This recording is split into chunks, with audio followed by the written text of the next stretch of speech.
దేవుడు సిద్ధపరిచిన మేలులు కంటికి కనబడలేదు, చెవికి వినబడలేదు, హృదయమునకు గోచరం కాలేదు.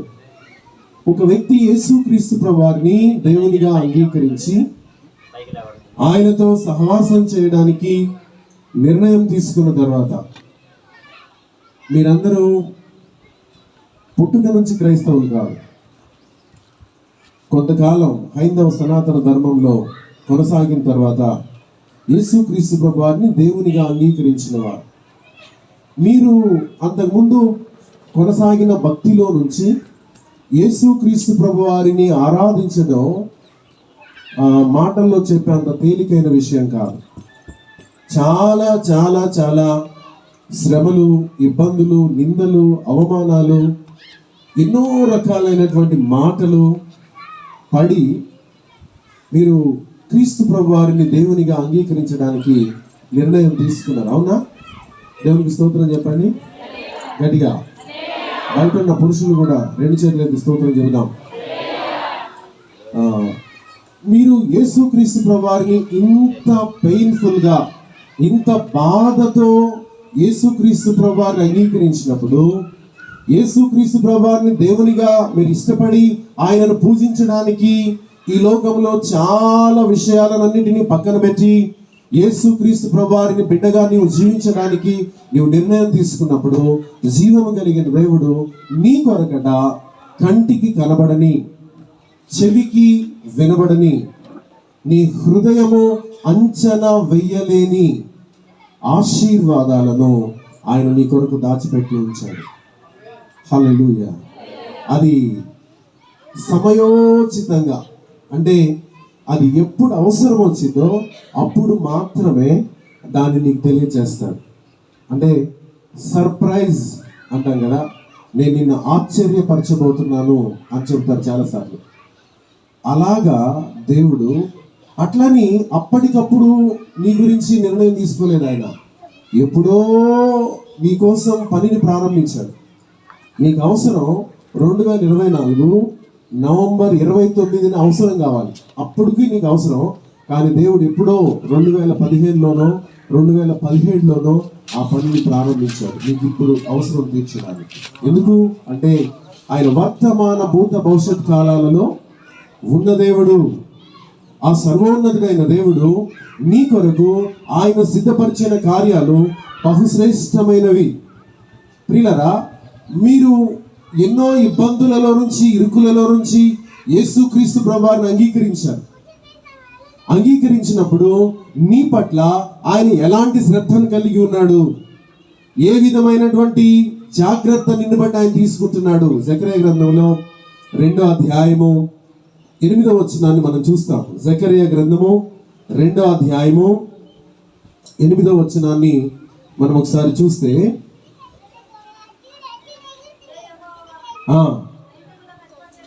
సైన్యములకు అధిపతియగు యెహోవా సెలవిచ్చినది ఏమనగా, నిన్ను ముట్టినవాడు. గట్టిగా చప్పట్లు కూడా దేవుడు నామాన్ని స్తుతిద్దాం. గట్టిగా గట్టిగా.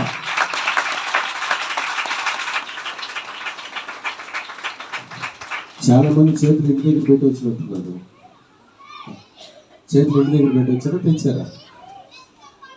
ఇప్పుడు సహజంగా మా ఏజ్ మనకు లేదు, 2 కోడళ్ళు ఉన్నారు. మన అన్నయ్య పేరు ప్రభుదాస్ గారి మిస్సెస్ని చూస్తే నాకు ఆంటీ గుర్తొచ్చింది. పద్దాగా ఆ అమ్మాయిని చూసినప్పుడల్లా నాకు ఆంటీ, ఆంటీ ముఖం దగ్గరగా ఉంటాయి. వీళ్ళ మ్యారేజ్ అప్పుడు నేను చూసి మనసులో ప్రభువానికి స్తోత్రాలు, మళ్ళీ ఆంటీని చూసినట్టుగా అనిపిస్తుంది అనుకున్నా. మామూలుగా అత్త ఎప్పుడైనా కోడలింటికి వెళ్తే ఏమి తీసుకురాకుండా కానీ అత్తమ్మ వచ్చిందనుకోండి, అత్తమ్మ కోడల దగ్గరికి అంటే కొడుకు దగ్గరికి వచ్చినప్పుడు సంచిలో చేతుల్లో ఏమి ఫ్రూట్స్ ఇంకా పప్పులో తేకుండా వచ్చిందనుకోండి, మామూలుగా మన దేశంలో లేదా మన రాష్ట్రంలో ఉన్న కోడలు ఏమని తెలుసా, వచ్చిందమ్మా, ఇరిగిన చేతులు ఈపు వేసుకుని వచ్చింది.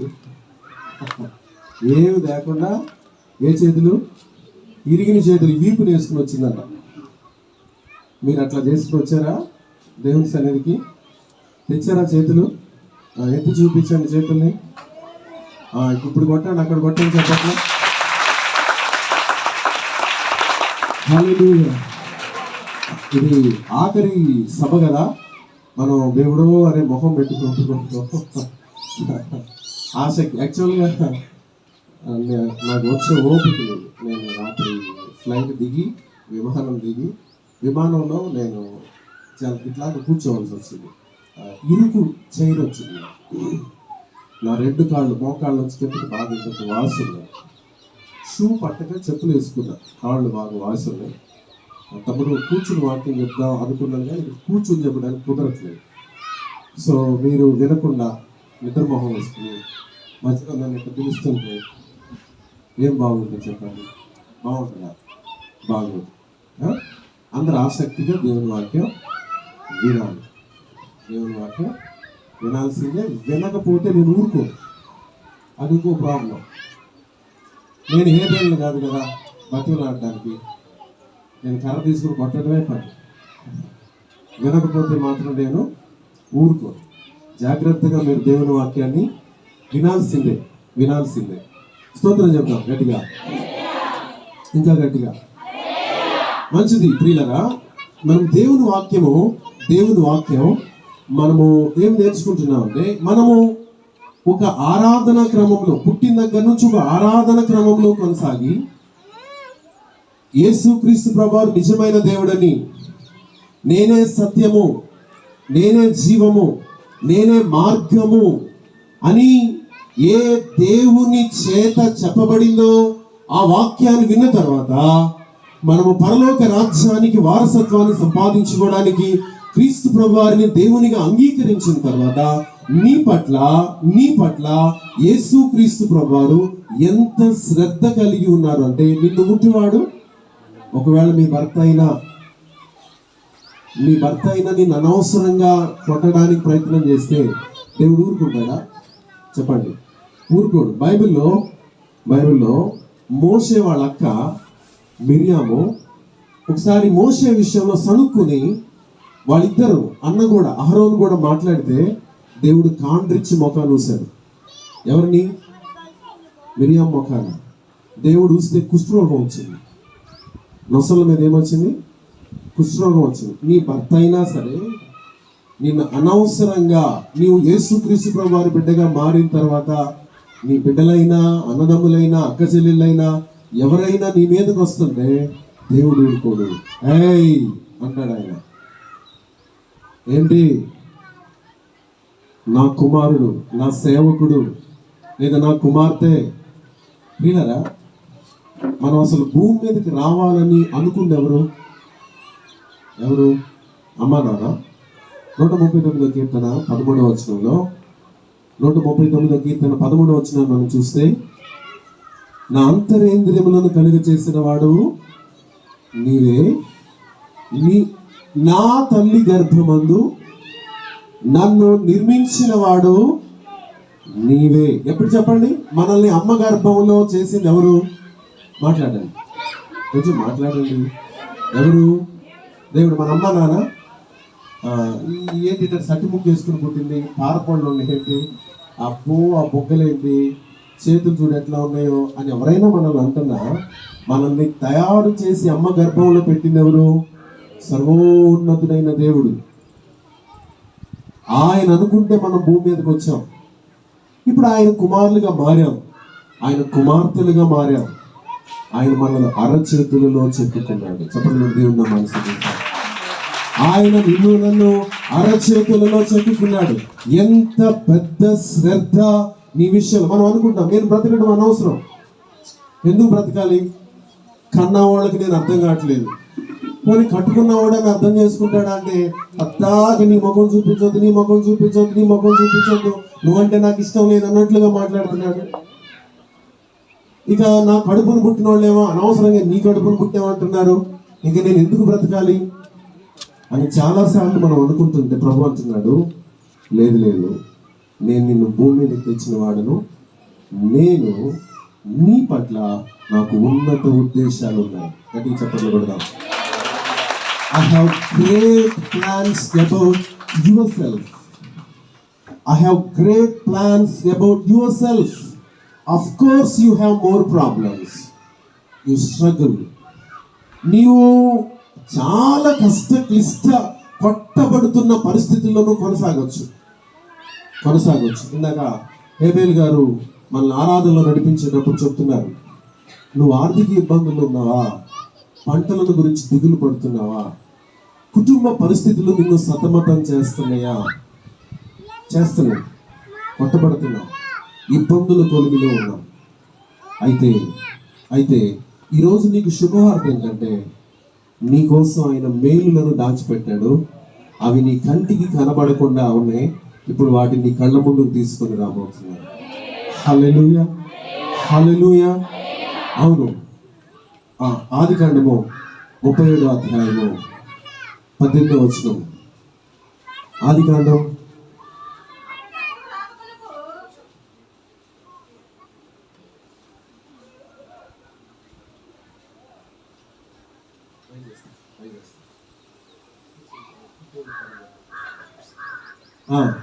చదువుమ్మా. అతడు దగ్గరకు రాకమునుపు దూరము నుండి అతన్ని చూసి అతన్ని చంపుటకు చాలు. ఇక్కడ ఈ సందర్భం ఎవరు అంటే అబ్రహాము, ఇస్సాకు, యాకోబు అనే ఆయనకి 4 భార్యలు, 12 మంది పిల్లలు. వాళ్ళల్లో 11వ వాడు, అతని పేరు యోసేపు. ఆ యోసేపు 16వ సంవత్సరాన వాళ్ళ అన్నలు 10 మంది వాళ్ళ నాన్నగారికి ఉన్న గొర్రెల మందలను కాస్తా ఉంటే వాళ్ళ నాన్నగారు చెప్పారు, రే బాబు, అన్నయ్య వాళ్ళకి భోజనాన్ని తీసుకుని వెళ్ళాలి, కాసిని జున్ను, కొంత వేయించిన గోధుమలు ఇవన్నీ తీసుకుని వెళ్ళాలరా అంటే, అలాగే నాన్నగారు తీసుకుని వెళ్తాను అని 10 మంది తినే భోజనం ఆయన తల మీద పెట్టారు. ఆయన మోసుకుంటూ అన్నల దగ్గరకు వెళ్ళాడు. దగ్గరికి వెళ్తున్నాడు. ఇంకా అన్నల దగ్గరికి వెళ్తూ ఉంటే వాళ్ళు ఏం ఆలోచన చేస్తున్నారు 18వ వచనంలో మనం చూస్తున్నాం. అతడు దగ్గరకు రాకమునుపు వారు దూరము నుండి అతన్ని చూసి అతన్ని ఎవరిని చంపాలనుకుంటున్నారు చెప్పండి?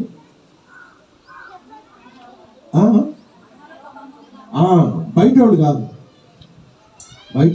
ఒకే నాన్న, 4 అమ్మలు, ఒకే నాన్న రక్తాన్ని పంచుకు పుట్టినోళ్ళు ఏం చేయాలనుకుంటున్నారు చెప్పాలి? చంపేద్దాం అనుకుంటున్నారు. మీకు అట్లాంటి వాళ్ళు ఉన్నారా మీ ఇళ్ళల్లో? లేదు. అందుకని మనం దేవునికి ఏం చెప్పాలి? ప్రభా, నన్ను చంపే అన్నలు అక్కలు లేనందుకు నీకు, చెప్పండి గట్టిగా మరి, నన్ను చంపాలనుకునే అన్నలు అక్కలు లేనందుకు నీకు వందనములు. ఇక్కడే ప్రకాశం జిల్లాలో నేను ఒక మూతికి పక్షవాతం వచ్చిన అమ్మాయికి ప్రార్థన చేయడానికి నేను ఎక్కడి నుంచి వస్తున్నా, అక్కడ ఆగమంటే ఆగితే వాళ్ళ ఇంట్లోకి వెళ్ళి కూర్చున్నా, మంచినీళ్ళు ఇచ్చారు. మూతి పక్షవాతం వచ్చిన అమ్మాయే కాఫీ పెట్టుకొచ్చింది, తాగాను. ప్రార్థన చేయండి, నాకు పక్షవాతం వచ్చింది అని మాట్లాడతాను. సో ప్రార్థన చేద్దామని అట్లా కళ్ళు మూసుకుని ప్రార్థన చేస్తూ ఉంటే ప్రభు నాకు కొన్ని విషయాలు చెప్పాడు. మధ్యలో ఆమేన్ అనేసి, సిస్టర్ కూర్చోండి, పక్షవాతం మీ ఊరికే రాలేదనుకుంటా కదా అన్న. ఏం పాస్టర్ గారు స్వార్థం ఉండొచ్చు కానీ మరి ఎంత స్వార్థమా అన్న అంటే, తలకోకుంటూ ఏమంటున్నారు మీరు అని. మీ నాన్నగారు లేరు, మీ నాన్నగారు ఎక్స్-ఆర్మీ, 5 ఎకరాల పొలం ఉంది, ఎకరం ₹1,00,00,000 ఖరీదు, బైపాస్ పక్కనే. వాళ్ళ చెల్లి చిన్నది చదువుకుంటుంది. వాళ్ళ చెల్లికి పద్దాకి ఏం చెప్తుందంటే, నీకు ఇంజనీర్ని కానీ బ్యాంక్ మేనేజర్ని కానీ చూసి పెళ్లి చేస్తా అని చెప్తుంది అక్క. పాపం చెల్లి అనుకుంటుంది, ఆహా మా అక్కకి ఎంత ప్రేమ, నా మీద ఎంత ప్రేమ అనుకుంటుంది అలా అక్క. చెల్లి అసలు చాలాసార్లు ముద్దలాగి ముద్దు పెట్టుకునేదంట వాళ్ళ చెల్లి. అక్క, నిజంగా నాన్న లేకపోయినా నీలో నాకు నాన్న కనపడుతున్నాడే, ఎంత ప్రేమ ఉంది నా మీద అంటే, అక్క ఏమనుకుంటుందంటే, ఒక 20 లక్షలు కట్నం ఇచ్చి వదిలించుకుంటే ఈ 5 కోట్లు నాకే వస్తాయి. అక్క ప్లాన్. పాపం చెల్లికి తిక్కలు కదా, తెలియదు. అయితే ఏం జరిగిందంటే, అక్క ఆక్రమించుకుందాం అనుకున్న పొలంలోకి చెల్లి భాగం పంచుకోవడానికి వచ్చింది. అక్కోడ మరిదే చెల్లిని చేసుకున్నాడు. పెళ్లి చేసుకునేసరికి ఇప్పుడు 5 కోట్లు ఎంత ఇవ్వాల్సి వస్తుంది? 2.5 కోట్లు ఇవ్వాల్సి వచ్చేసరికి రాత్రిపూట ఆలోచించి మూతి ఇక్కడికి వెళ్ళింది. మూతి ఇప్పుడు ఎక్కడ చెవు దగ్గర ఉన్నాను. ఆ సంగతి ఆమెకి నాకు దేవుడికి తప్ప తెలియదు.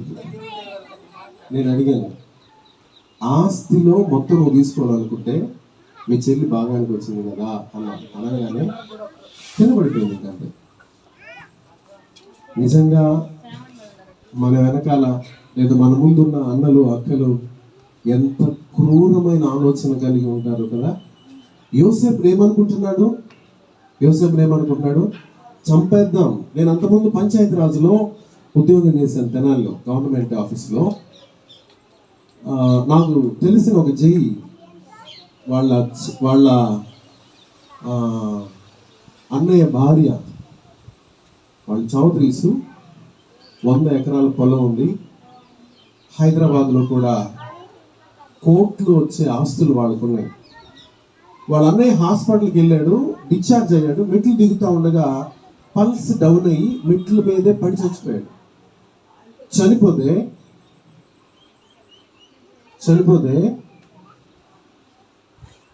కూర్చున్నారమ్మా, ఆలస్యంగా రాకూడదు, వచ్చినా నాలాంటి వాడు వాక్యం ఆపనీయకూడదు. వెనకాల కూర్చోవాలి, లేకపోతే నుంచోవాలి. ఎందుకు లేట్ వచ్చావు? సీట్లు ఉండవని తెలుసు కదా, ముందు రావుగా. స్తోత్రం చెప్పండి. ఆ ఆస్తి ఒకడే కొడుకున్నాడు, వాళ్ళ అన్నకు ఒకడే కొడుకున్నాడు. సంవత్సరంన్నర వాళ్ళ అన్న భార్య ఏమని ప్లాన్ వేసిందంటే, వాళ్ళ అత్త మామలతో సెటిల్మెంట్ జరుగుతుంది. ఆస్తి ఆస్తి ఆస్తి ఆస్తి. వాళ్ళేమో నా కొడుకు యొక్క ఇతను ప్రతిరూపం కదా, ఇతనికి అంత ఆస్తి అంతా వాడి పేరు పెడుతున్నారు. వాడి పేరు పెట్టి నామినీగా ఈ అమ్మాయి పేరు పెడుతున్నారు. ఆ అమ్మాయి అనుకుందట, వీడిని చంపేస్తే అసలు ఆస్తి మొత్తం నాకే వచ్చేసింది. కొడుకుని, సొంత కడుపులో పుట్టిన కొడుకుని ఏమనుకుంటుంది అమ్మ? దేనికోసం అనుభవిస్తుందా? ఎంత దారుణమైన పరిస్థితులు లోకంలో ఉన్నాయి. 10 మంది అన్నలు యోసేపుని ఏం చేద్దాం అనుకుంటున్నారు? చంపేద్దాం అనుకుంటున్నారు.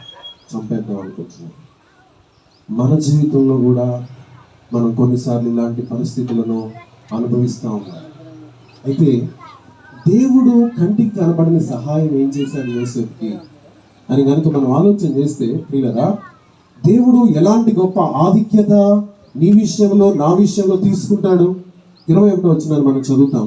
రూబేను ఆ మాట విని, మనము వాణ్ణి చంపరాదని చెప్పి వాని చేతులలో పడకుండా అతన్ని విడిపించెను. ఎట్లనగా రూబేను పడకుండా గలిచి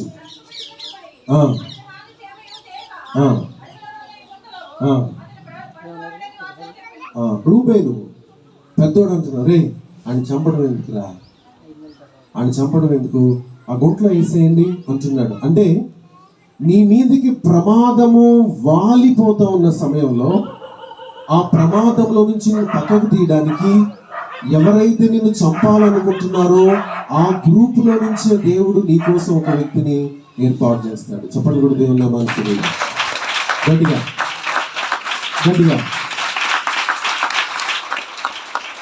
ఎవరైతే నిన్ను నాశనం చేయాలనుకుంటున్నారో, ఎవరు నిన్ను అంతం చేయాలనుకుంటున్నారో వాళ్ళలో నుంచే ఒక వ్యక్తిని నీ కోసం ఏర్పాటు చేస్తాడు. ఆ తర్వాత ఆయన కొట్టారు యోసేపుని. అన్నం మోసుకొచ్చాడు. అన్నం మోసుకొచ్చినాడు. అన్నం తినుంటాడా? వాళ్ళతో కలిసి తిందాం అనుకుని ఉంటాడు. యోసేపుకి ద్వేషం లేదు, అన్నలకే ద్వేషం. ఏమిటి? ఇప్పుడు మనం తెనాలి వెళ్తాం, షాపింగ్ అంతా చేస్తాం, పిల్లల కోసం ఏమో కొంటాం.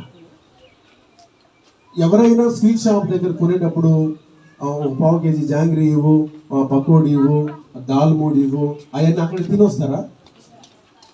తెచ్చిన తర్వాత వాళ్ళతో పాటు మనం కూడా చిన్న పొలుకేదో తిందాం అనుకుంటాం. పైగా మనం అలా కొనుక్కొచ్చినప్పుడు పిల్లల్ని టెస్ట్ చేస్తాం. ఆడు శివుడు ముక్కోడు ఈ ఎర్రమట్లు ఆడుతూ ఉన్నాడు. నిన్న ఆటో దిగేటప్పుడు చూసి నీ చేతిలో ఉన్న పొట్లాలన్నీ తీసుకుని ఆడి చేతిలో దుమ్ముంది, చీవిడే ఏడదాకా అయింది. ఆ పొట్లాన్ని అప్పుడే తీసి సాయంత్రం దారం కూడా తీయకుండా తినడానికి ప్రయత్నం చేస్తాడు. నువ్వేమో అమ్మమో నాయనమ్మో అమ్మమ్మో కదా, కొంచెం బెటరా అంట. వాడు ఆ సీవిడి ఆల్రెడీ అక్కడ పెట్టుకున్నప్పుడు దానికి కూడా అయింది సీవిడి కొద్దిగా. ఆడైతే అయింది తిందాం అనుకుంటాం మనం, తినాలని కాదు, ప్రేమ కోసం కదా. యోసేపు మాత్రం భోజనం చేయలా, కొట్టి గుంట్లో పడేశారు, చంపేద్దాం అనుకుంటున్నారు. కానీ దేవుని ఆలోచన ఏంటి అని అంటే, ప్రియులరా, దేవుని ఆలోచన ఏంటంటే 25వ వచనంలో మనం చూస్తాం.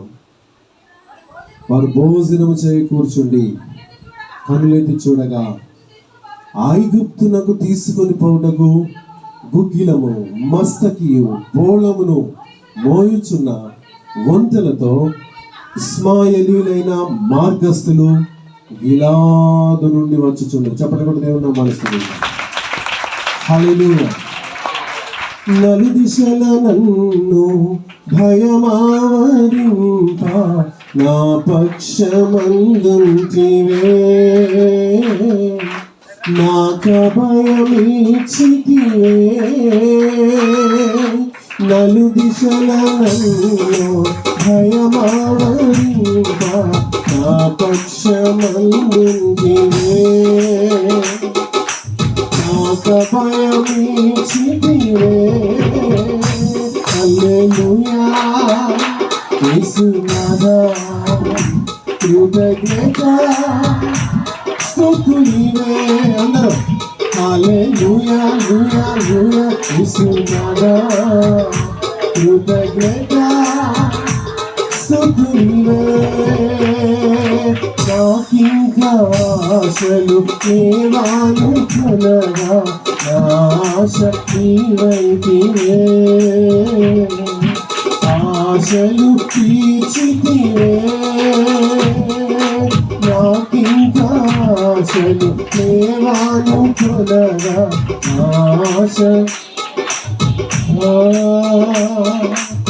ఆశలు తీర్చితివే. హల్లెలూయా. యేసునాథా కృతజ్ఞత స్తుతివే. హల్లెలూయా లూయా లూయా.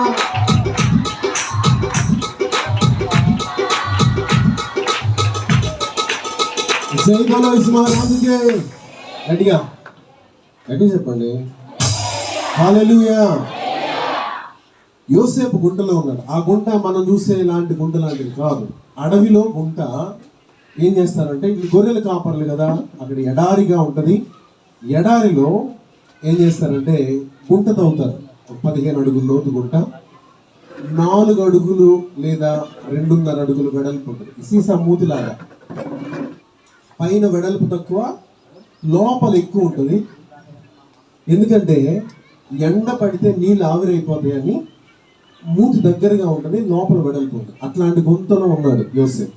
దెబ్బలు తిని ఒకటేమో చంపుదామని, లేదా అట్లా చేద్దాం ఇట్లా చేద్దాం అంటా ఉంటే, యోసేపును వాళ్ళు అన్నం తిన్న తర్వాత ఇంక చేయాలి. ఆ టైంలో యోసేపును చంపేద్దాం అనుకున్న టైంలో కరెక్ట్గా ఒంటెలు యోసేపు ఉన్న గుంట దగ్గరకు చాగినాడు. చెప్పండి దేవుని. ఒంటెలు వేగంగా పరిగెత్తియా. ఒంటెలు మనం చూస్తాం కదా, ఒంటెని ఎడారి ఓడ అంటారు. నేను దుబాయ్ వెళ్ళినప్పుడు ఈ పెట్రోల్ బావులు ఉండే దగ్గరికి వెళ్ళాం. కొంత దూరం కార్లు వెళ్తే అక్కడి నుంచి ఇంకా దాని మీద ఎక్కాలి, ఒంటి మీద ఎక్కాలి. ఒంటి ఎక్కాను నేను. ఎక్కితే ఇక్కడ నుంచి ఆడదాకా వెళ్ళడానికి అర్ధగంట. అది చాలా వయ్యారంగా, పెళ్లి కూతురు కంటే ఇంకా వయ్యారంగా నడిచింది. నిదానంగా నడిచింది.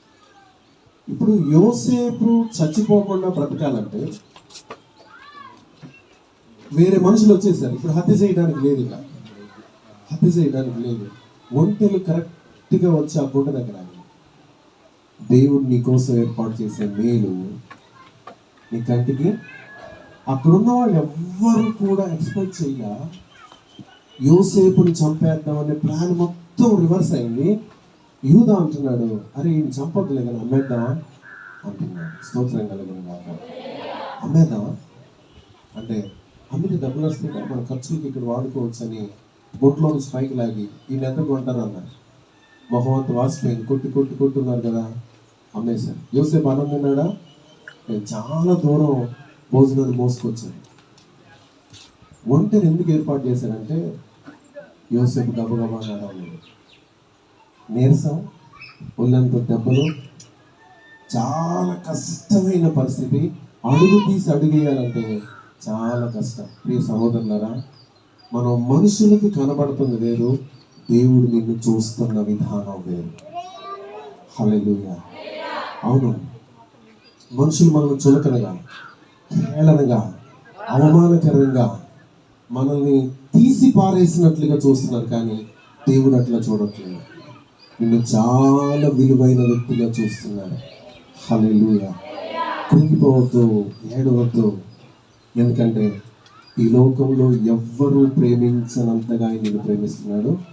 ఎవ్వరూ అర్థం చేసుకోలేనంతగా ఆయన నిన్ను అర్థం చేసుకుంటాడు. అవును అవును, ఇది వాస్తవం, ఇది వాస్తవం. రెండో విషయం మనం చూద్దాం. ఇశ్రాయేలు ప్రజలు 400 సంవత్సరాలు ఐగుప్తు దేశంలో ఉన్నారు. ఐగుప్తు దేశంలో ఉండి దేవుడు మోషేని పంపించాడు వాళ్ళని బయటకు తీసుకుని వెళ్ళడానికి. వాళ్ళకు వాగ్దానం ఉంది. వాగ్దానం వాళ్ళ పితరుడైన అబ్రహాంకు దేవుడు వాగ్దానం చేశారు. ఆదికాండము 15వ అధ్యాయంలో మనం చూస్తాం కదా. ఆదికాండం 15వ అధ్యాయము 13వ వచనాన్ని మనం చదువుతాం. ఆయన నీ సంతతి వారు తమది కాని పరదేశమందు నివసించి ఆ దేశపు వారికి ఉందురు. వారు 400 ఏండ్లు వీరిని శ్రమ పెట్టుతారు. స్తోత్రం చెబుదాం గట్టిగా, ఇంకా గట్టిగా, ఇంకొకసారి. ఇప్పుడు మీరందరూ నిజంగా మీ పిల్లలను ప్రేమించే అమ్మలు, అవునా? యేసుబాబు గారు, ఆంటీ మంచి ప్రార్థనా పరులు. వారు దేవుని దగ్గర ప్రభుదాస్ గారి గురించి, పాస్టర్ హేబేల్ గారి గురించి ప్రార్థన చేయలేదంటారా? చేశారు. చేసి దేవుని దగ్గర నుంచి ఏం తీసుకున్నారంటే వాగ్దానాన్ని తీసుకున్నారు.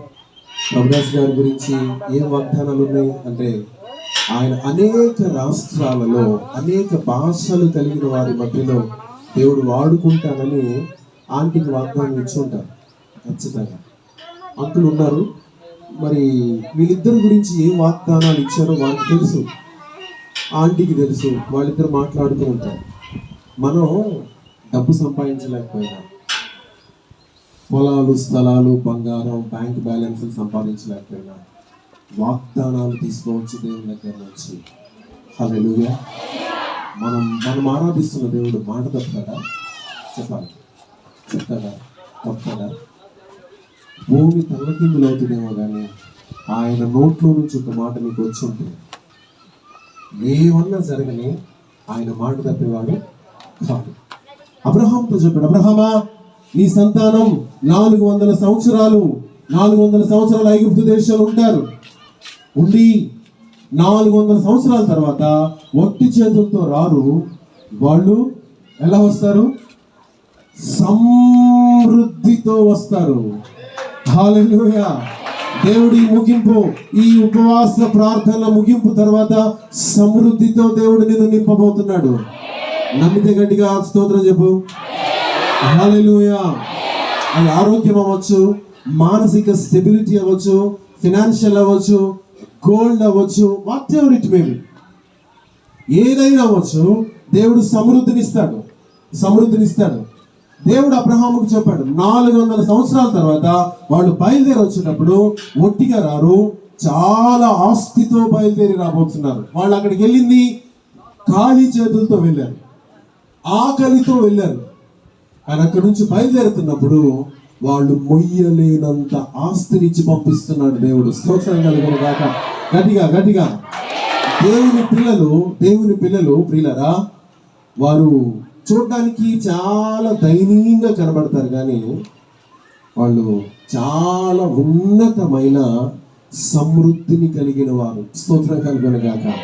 దేవుడు ఖచ్చితంగా వారి నిధులను నింపే దేవుడై ఉన్నాడు. నింపే దేవుడై ఉన్నాడు. ఆయన ఆశ్చర్యకరుడు. ఆయన ఆశ్చర్యకరుడు. ఆయన ఆశ్చర్యకరుడు. ప్రభువుకు అసాధ్యమైనది ఏది లేదు. లేనే లేదు. లేనే లేదు. వారు 400 సంవత్సరాలు ఉన్న తర్వాత అక్కడ నుంచి బయటికి తీసుకొని రావడానికి దేవుడు ఒక వ్యక్తిని ఎన్నిక చేశాడు. ఆయన పేరు మోషే. ఈ మోషే ద్వారా దేవుడు 10 అద్భుతాలను అక్కడ చేశాడు. ఆఖరి అద్భుతం ఏంటి చేశాడు అంటే, ఐగుప్తు దేశంలో ఉన్న ప్రతి ఇంట్లో శవం ఉంది. ప్రతి ఇంట్లో, రాజు మొదలుకొని సేవకుని ఇంట్లో వరకు ప్రతి ఇంట్లో శవం ఉంది. శవం ఉంది. ఇప్పుడు మా ఇంట్లో శవం ఉంది, ఈయన ఇంట్లో శవం ఉంది. ఇప్పుడు ఎవరింటికి వెళ్తారు? ఇక వెళ్తాను అనుకుందా? ఒకవేళ ఏంటి రాలేదు, పద్దాకు వచ్చి మా ఇంటికాడ భోజనం చేస్తాడు, పేట్లన్నీ అరిగిపోయినా కూర్చుంటాడని నేను అనుకోవచ్చు. ఈయన కూడా అనుకోవచ్చు అట్లాగే, మా ఇంట్లో మా అబ్బాయి చచ్చిపోతే ఆయన రాడా అని. తీరా తెలిసింది ఏంటంటే ఆయన కూడా శవం ఉంది, ఈయనకి శవం ఉంది. ఎవరు బరియలకు ఇంకొకళ్ళు వెళ్ళడానికి వీలు లేదు. ప్రతి ఇంట్లో శవం ఉంది. ప్రతి ఇంటిలో శవం ఉంది. ఇప్పుడు ఎవరు శవాన్ని వాళ్ళే మోసుకోవాలి. ఏమండి, ఎంత బాధ, ఎంత బాధ. కరోనా టైంలో ఎవరన్నా చచ్చిపోతే వెళ్ళి మీద పడి ఏడవడం అనుకున్నా లేదు. మా నాన్నగారు చనిపోయారు. మా నాన్నగారు చచ్చిపోయారు. మా నాన్న చచ్చిపోయారు. కనీసం మీద పడి ఏడిసే ఛాన్స్ లేదు. ఆయన జిప్పు కవర్లో ఇచ్చారు. షర్ట్ ఇలా, పంచి ఒకటి ముడేసారు. చాలా బట్టలు ఉన్నాయి, పట్టు బట్టలు కూడా ఉన్నాయి ఆయనకి. మా అమ్మ ఏప్రిల్ 29 చనిపోయింది. కరెక్ట్గా 10వ రోజు మా నాన్న చనిపోయింది, మే 9. మా అమ్మ చనిపోయినప్పుడు 2,000 మంది అట్లా వచ్చారు సమాధికి. మా నాన్న చనిపోతే నా భార్యకి చెప్పలే, నేను మా పిల్లలకు చెప్పలా, మా మరదళ్ళకి చెప్పలా. ఎందుకంటే మా నాన్న చనిపోయడం తెలిస్తే నా భార్య చచ్చిపోద్ది అనిపిస్తుంది నాకు. మేము 3 అన్నదమ్ములు. నా భార్యని మా అమ్మ మా నాన్న కూతురులాగా తీసుకున్నారు. నా భార్యకి నాకు పెళ్ళైన మొదటి రోజు ఫస్ట్ మేము మాట్లాడుకుంది ఏంటంటే, మీ అమ్మా నాన్నకి నేను కొడుకుగా ఉంటా, మా అమ్మా నాన్నకి కూతురులాగా ఉంటావా అని అడిగాను. వాళ్ళు 3 ఆడపిల్లలు, మేము 3 మగపిల్లలు. అవుంది, ఎస్ ఉంటా. ఏ రోజు కూడా నేను కోడలుగా ప్రవర్తించను. మీ అమ్మకు ఒక కూతురు పుడితే ఇట్లా చూసిద్దో లేదో తెలియదు, కానీ నేను అట్లా చూస్తా అని చెప్పింది. ఫస్ట్ పెళ్ళయి వాళ్ళ ఇంటికి వెళ్ళిన తర్వాత మేము మాట్లాడుకున్న ఫస్ట్ మాటలు నేను కూడా చెప్పాను. మీ అమ్మ కడుపున కొడుకు పుడితే అట్లా చూస్తానో లేదో, కానీ నేను అట్లా చూస్తా. నా ప్రవర్తనలో ఎప్పుడైనా మార్పు వస్తే నువ్వు నన్ను ప్రశ్నించాలి అన్న. మా మామయ్యకి 5 సార్లు పక్షపాతం వచ్చింది. కిడ్నీలు 2 చెడిపోయింది. వారానికి 2 సార్లు డయాలసిస్ చేయాలి. నేనే తీసుకెళ్తా. మన ఆయన బట్టల్లో మోసం చేసుకున్నాడు, నేను అడిగా. రాత్రి నేను ఫ్లైట్ దిగి వస్తా ఉన్నా, ఆయన నిన్న హాస్పిటల్ తీసుకొచ్చారు. ఇక్కడ నేను వచ్చిన తర్వాత కారు నేను డ్రైవ్ చేస్తా ఉంటే ముందు సీట్లో కూర్చున్నాడు, వాంతి అవుతుంది. నేను ఇట్లా చేయబెట్టాను. ఆయనకు వాంతి అవుతుంటే ఆ వాంతిని బయటికి పోసి ఆయన వాంతి చేసుకుని కోమాలోకి వెళ్ళిపోతున్నాడు. ముఖానికి నీళ్లు కొట్టి ఆ ఎంగిలంతా తుడిసి మా మామయ్యకి నేను చాలాసార్లు గడ్డం చేశాను. పక్షవాతం వచ్చింది కానీ చెయ్యి సరిగ్గా లెగవదు. నేనే షర్ట్ వేసి బటన్స్ పెట్టి ప్యాంట్ వేస్తా. నేను ప్యాంట్ వేసేటప్పుడల్లా ఆయన కళ్ళల్లో నీళ్లు నా బుగ్గల మీద ఇట్లా పడతా ఉంటాయి. మాట సరిగ్గా రాదు. ఇట్లా పెట్టి ఇట్లా అంటాడు. మా అత్తమ్మకి గర్భసంచిలో గడ్డ వచ్చింది, ఆపరేషన్ చేయాలి. ఆ వయసు పెద్దది. డాక్టర్ అన్నారు, చేసినా చచ్చిపోతే చేయకపోయినా చచ్చిపోతే ఎందుకు, కదిపి ఆమెను చంపేద్దాం అన్నాడు. సరే, నేను వేరే వైద్యం ఒకటి తెలుసుకుని గర్భసంచిలో ఆపరేషన్ చేయకుండానే కరిగిపోవడానికి ఆయుర్వేదంలో కొన్ని ప్యాడ్స్ ఉన్నాయి. అది గర్భసంచి ఉన్న దగ్గర ఒక ఆయిల్ రాసి పెట్టాలి. నేను అల్లుడిని గర్భసంచి ఎక్కడ ఉంటుందో మీకు తెలుసు. అక్కడ నూనె రాసి పెట్టడం, అది అత్త యాక్సెప్ట్ చేస్తుందా? చేయదు. నా భార్య నా పక్కనే ఉంది, నేను గర్భసంచి దగ్గర ఆయిల్ రాసి ప్యాడ్ అంటిస్తున్నా, ఆ మంచం మీద పడుకుని ఉంది, నేను ఇట్లా వంగి రాస్తున్నాను కదా, ఇట్లా నా 2 మెడ చుట్టూ చేతులేసి లాగి గుండెల మీద పెట్టుకుని, నాకు ఈ సేవ చేయడానికైనా మీ అమ్మ నిన్ను కంది, నాకు ఇట్లా చేయడానిక నిన్ను మీ అమ్మ కంది, నా కడుపుని ఎందుకు పుట్టలేదు నువ్వు? పిల్లరా, మన ఊరికే బైబిల్లో ప్రేమించాలని చెప్పడమేనా? చేయొద్దా? నా భార్య, మా అమ్మ కళ్ళాపరేషన్ అయినప్పుడు, కంటికి ప్లాస్టర్ వేస్తున్నప్పుడు చేయి పట్టుకుని బాత్రూమ్ తీసుకెళ్ళి శుభ్రం చేసి తీసుకొచ్చింది. మా నాన్న కూతురులాగా చూస్తాడు. ఇప్పుడు మా అమ్మ చచ్చిపోయినప్పుడు నా భార్యకి బాగా గుండెలో నొప్పి వచ్చింది. They become a mother and daughter relation. వాళ్ళిద్దరి మధ్యలో అలాంటి రిలేషన్ ఉంది. ఇప్పుడు మా నాన్న చచ్చిపోయాడని చెబితే నా భార్య చచ్చిపోదు. అందుకని నా భార్యకి 3 నెలల తర్వాత తెలిసింది మా నాన్న చనిపోయాడని. చెప్పలా డైరెక్ట్గా సమాధుల్లోకి తీసుకొచ్చి క్రేన్తో గుంటదని నేనే సమాధి చేశాను. నేను, మా తమ్ముడు ఇంకొక 5-6, నేనే పాస్టర్ని, నేనే సమాధి చేశాను. బట్టలు వేయడానికి కూడా లేదు. ఐగుప్తులో ప్రతి ఇంటిలో శవం ఉంది. ఎవరు వెళ్ళటానికి లేదు.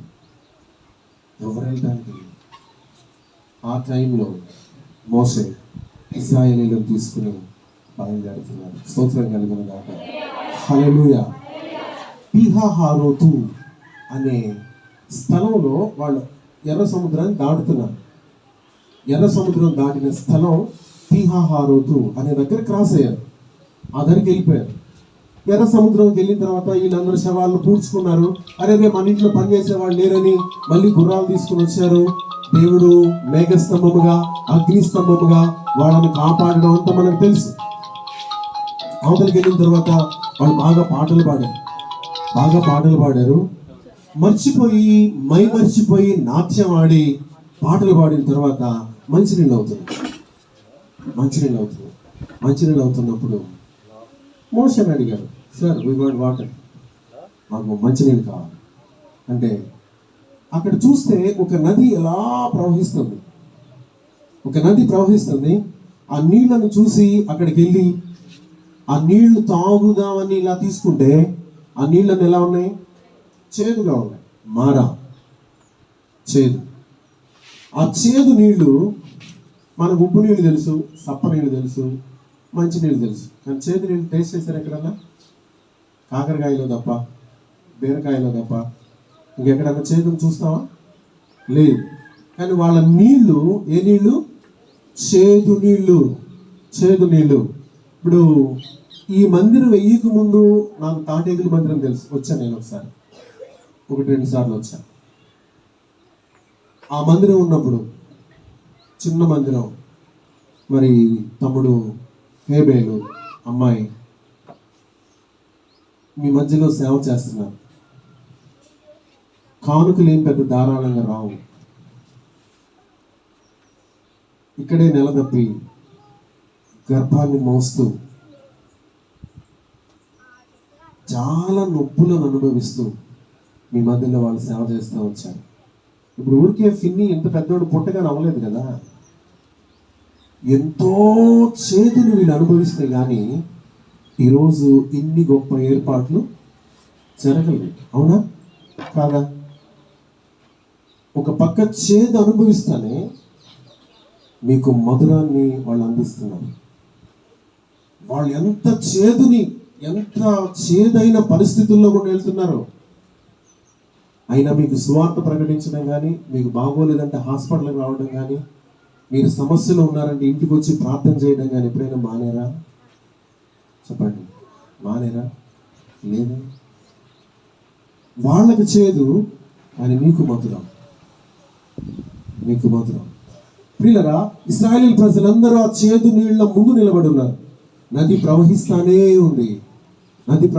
ఉంది. ప్రజలందరూ ప్రజలందరూ చాలా గందరగోళం అయిపోతూ మోషే మీద వాళ్ళు మీదకు వస్తున్నారు. చూద్దాం నిర్గమకాండం 15వ అధ్యాయం, నిర్గమకాండం 15వ అధ్యాయం 22వ వాక్యాన్ని మనం చూస్తాం. ప్రియులరా, మోషే ఎర్ర సముద్రము నుండి జనులను సాగ చేయగా వారు షూరు అరణ్యంలోనికి వెళ్ళి దానిలో 3 దినములు నడిచిరి. అచ్చట వారికి నీళ్లు దొరకలేదు. అంతలో వారు మారాకు చేరిరి. మారా నీళ్లు చేదైనవి కనుక పోయిరి.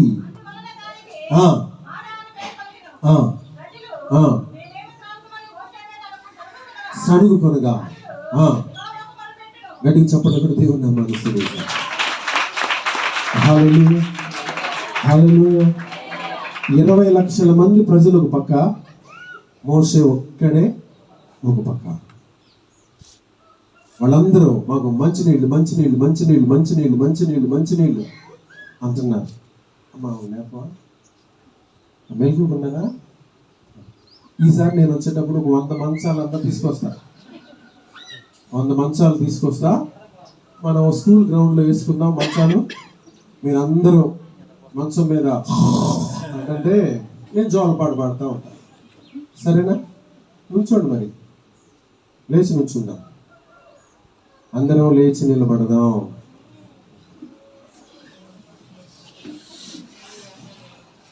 నిన్ను పూర్ణ మనస్సుతో ఆరాధింతు, పూర్ణ బలముతో సేవించెదన్. ఆరాధన ఆరాధన ఆరాధన ఆరాధన ఆరాధన ఆరాధన సేవించెదన్. గట్టిగా చెప్పబడదాం. ఆరాధించు ఆసక్తితో అభినముగా ఆరాధించు ఆసక్తితో పూర్ణ మనసుతో ఆరాధించు పూర్ణ బలముతో సేవించెను. ఆరాధన ఆరాధన ఆరాధన ఆరాధన ఆరాధన ఆరాధన. ఎల్రోయి నన్ను చూసావే వందనమయ్యా. ఎల్రోయి నన్ను చూసావే వందనమయ్యా. నన్ను చూసావే వందనమయ్యా. నన్ను చూసావే వందనమయ్యా. నిన్ను పూర్ణ మనసుతో ఆరాధించు, పూర్ణ బలముతో సేవించెను. ఆరాధన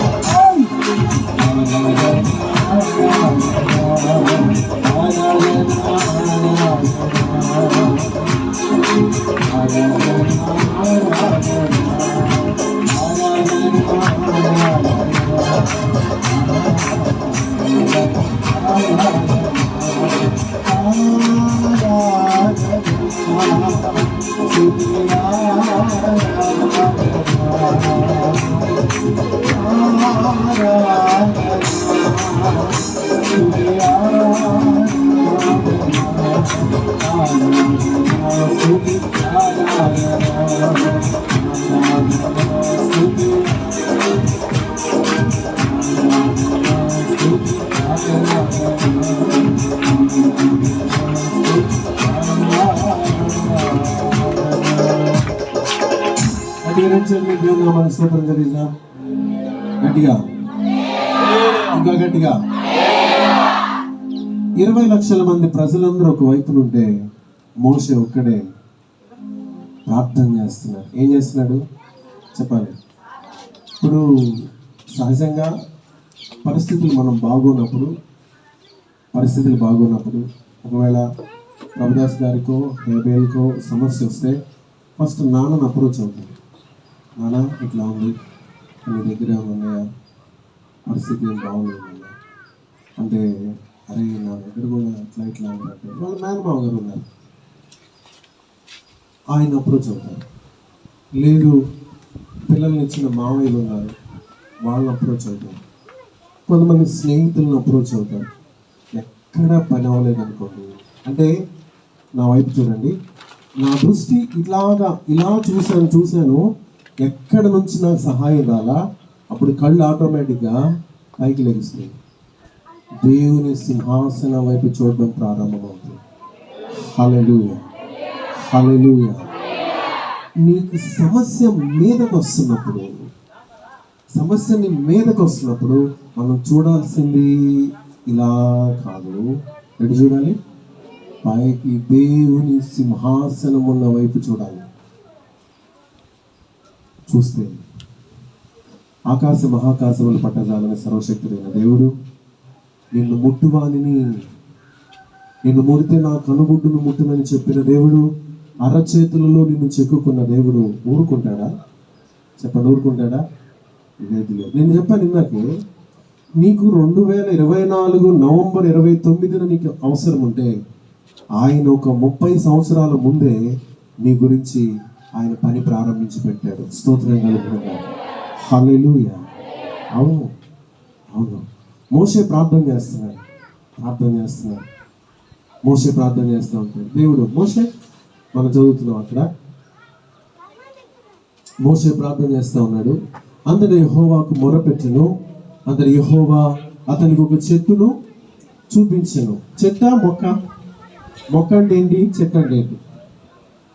చెట్టు అంటే మొక్క అంటే చిన్నది, అప్పుడే పుట్టింది. చెట్టు అంటే నిన్న పెడితే ఇవాళ చెట్టు అవుతా? ఎప్పటికి అవుతుంది మరి కదా? ఈ చెట్టు బైబిల్ పండితులు చెప్తారు, ఒక 30 ఏళ్ళు అవుతుందంట అది పెట్టి. ఎవరు పెట్టారు? అది అందరూ నడిచే దారా? అరణ్యం, షూరు అరణ్యం. షూరు అరణ్యం. అది అరణ్యంలో దారి లేని దగ్గర ఆ చెట్టును ఎవరు నాటారు? దేవుడే. ఎవరి కోసం? నా ప్రజలైన ఇశ్రాయేలీలు ఈ రూట్లో నుంచి నడవబోతున్నారు. వాళ్ళకి ఈ చేదు నీళ్లు మధురంగా మారాలి అంటే ఈ కొమ్మ వారి కోసం కావాలి. స్తోత్రం కలుగును గాక. హల్లెలూయా, హల్లెలూయా. ఇప్పుడు నువ్వు ఏం చేదైన పరిస్థితుల్లో కూడా వెళ్తున్నావో నాకు తెలియదు, కానీ చేదును విరిచే చెట్టుని ఆయన నీ కళ్ళ ముందే ఉంచి పెట్టాడు. కొట్టు గట్టిగా కొట్టు. చేదును విరిచే పరిస్థితులు నీ కళ్ళ ముందే ఉంచాడు. భయపడొద్దు, అధైర్యపడొద్దు. నీ కళ్ళు ఎటు చూడాలి? లోకస్తులు చూసినట్లుగా పుట్టింటి వైపు, మేనమామ వైపు, బాబాయ్ వైపు, చిన్నాన్న వైపు, అన్నదమ్ముల వైపు కాదు. ఎవరి వైపు చూడాలి? ఎవరు నేను అరచేతుల్లో చెక్కుకున్నారో ఆయన వైపు. ఇప్పుడు ఈ ఫోన్లు వచ్చినాయి కదండి. ఇప్పుడు హేబేల్ ఫోన్ తీసాను అనుకోండి, పిల్లలు పుట్టక ముందు ఎవరి ఫోటో ఉంటుంది? అమ్మగారి ఫోటో. అమ్మగారి ఫోన్ చూసామనుకోండి, అయ్యగారి ఫోటో ఉంటుంది. ఇప్పుడు ఇద్దరు దానిలో ఎవరి ఉంటాయి? పిల్లలు. కానీ యేసయ్య చెయ్యి ఇలా తీస్తే ఎవరు కనబడుతున్నారు? నువ్వు కనబడుతున్నావు, నేను కనబడుతున్నాను. హల్లెలూయా. ఇంత ప్రేమికుడు ఎక్కడున్నాడు ప్రపంచంలో? ఇలాంటి ప్రేమికుడు. అమ్మ చెక్కుకుంటుందా మనల్ని? నాన్న చెక్కుకుంటాడా? చెక్కుకోడు. ఒకవేళ పేర్లు ఇదివరకు పచ్చబొట్టు వేయించుకునేవాళ్ళు, ఇప్పుడు తుడిపేస్తారు పాపం వచ్చినప్పుడు. కానీ నేను అలాంటి వాడు కాదు. ఆయన గుర్తుని ఇట్లా తీస్తే ఎవరు కనపడుతున్నారు? నువ్వు కనపడుతున్నావు, నీ ముఖం కనపడుతుంది. ఇలాంటి ప్రేమికుడు ఈ లోకంలో ఎక్కడున్నాడు? ఉన్నాడా? లేడే. నీకోసం ఆయన చాలా సంవత్సరాల క్రితమే నీ చేతును విరగదీసే పరిస్థితిలో నీ కళ్ళ ముందు పెట్టించాడు. హల్లెలూయా. నీ కళ్ళ ముందు పెట్టించాడు, భయపడద్దు. ఎందుకు జీరో లెవెల్కి తీసుకెళ్ళాడంటే ఎక్కువ నీ చేతిలో పెట్టడానికి. హల్లెలూయా. ఎందుకు అందరూ నిన్ను నిందించి చాలా హేళనగా అవమానంగా మాట్లాడిస్తున్నాడంటే వాళ్ళందరూ చేతులెత్తి నీకు నమస్కారం పెట్టేలాగా చేయడానికి. హల్లెలూయా. నీ బ్యాంక్ బ్యాలెన్స్ జీరో ఎందుకు అవుతుందో తెలుసా?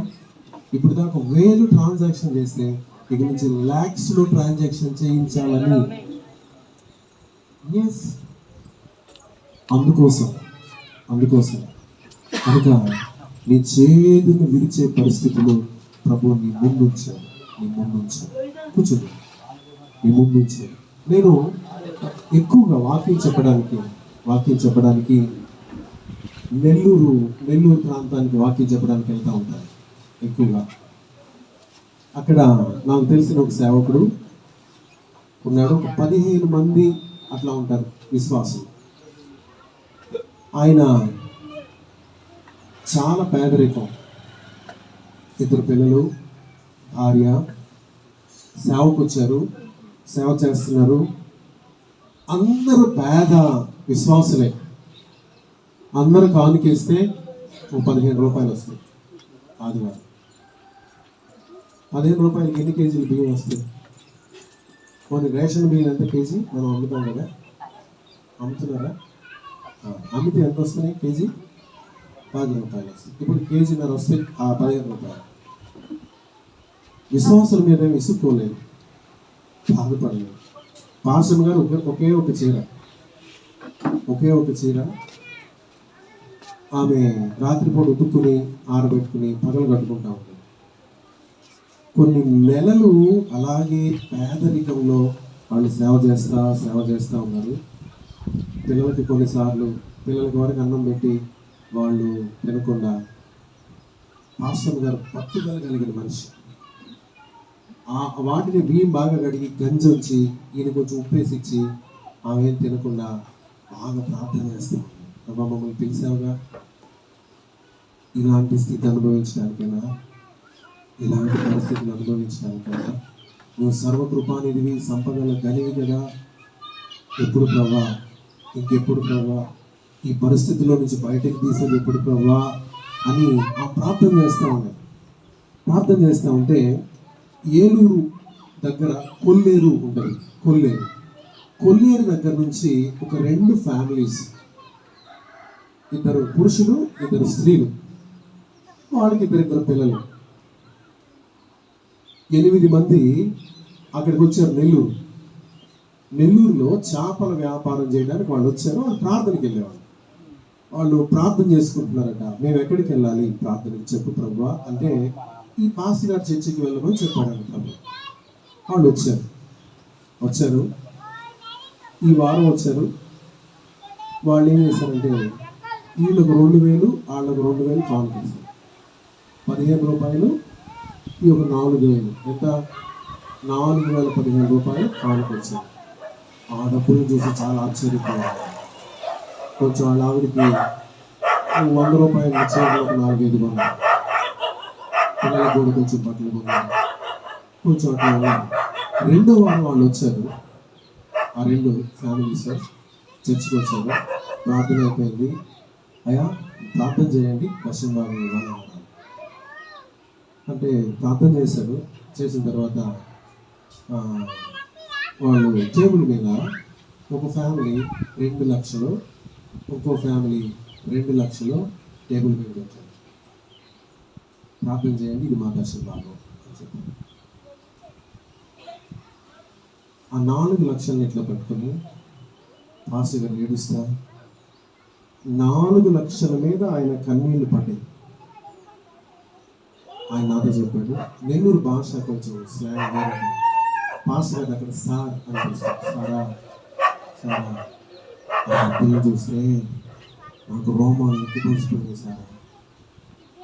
ఆ డబ్బులు ఇట్లా పట్టుకుని ఏడుస్తా, సారా తాటేతులు తీసేసిన, గబగబా రేకులు వేసిన, కొంచెం ఒక ఆటో కొన్నా, తర్వాత కొంచెం ఇంట్లో కావాల్సిన సరుకులు కొన్నా, అయినా మిగిలిపోయింది సార్ డబ్బులు. ఇంకా అయినా మిగిలింది సార్ డబ్బులా. ఈలోపు నెల తిరిగి మళ్ళీ 4 లక్షలు వచ్చినాయి సారా. ఏం చేసేది అర్థం కాలేదు సార్. ఇక్కడ మా యామి నేను తెలుసా ప్రార్థన చేసి ఇంకోటి ఇక్కడ స్థలం కొని మందిరం వేసాను సారా.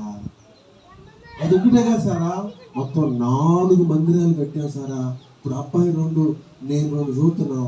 డబ్బులు ఎక్కువైపోయినాయి సారా. చేయడా దేవుడు? ఎంతమంది విశ్వాసులు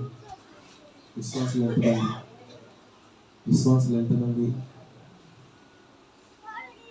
8 మంది వచ్చారు. ఎక్కువైపోయింది. ఆశ్చర్యకరమైన దేవుడు నీకు ఎలాగైనా నీ అవసరతను తీర్చగలిగిన సమర్థుడు. పరిస్థితులను చూసి చెలించిపోయి సొంత నిర్ణయాలు తీసుకోవాల్సిన అవసరం రానివ్వడు. చెప్పండి దేవుడు. వ్యవసాయం చేసి నష్టపోయి ఉండొచ్చు. దెబ్బ మీద నీకు తగులుతుంది. పోయిన సంవత్సరం అప్పుడు ఇచ్చే తీరలేదు. సొసైటీ బ్యాంకులో లోన్ ఉంది, బంగారం తాకట్లో ఉంది. అంతకుముందు వేసావు, నష్టపోయావు. కూర్చో వేసే దగ్గర, ఎందుకు నాకు నష్టం వస్తుంది ప్రభా? నేనేం సరి చేసుకోవాలి? ఎందుకు నాకు ఇబ్బంది వస్తుంది?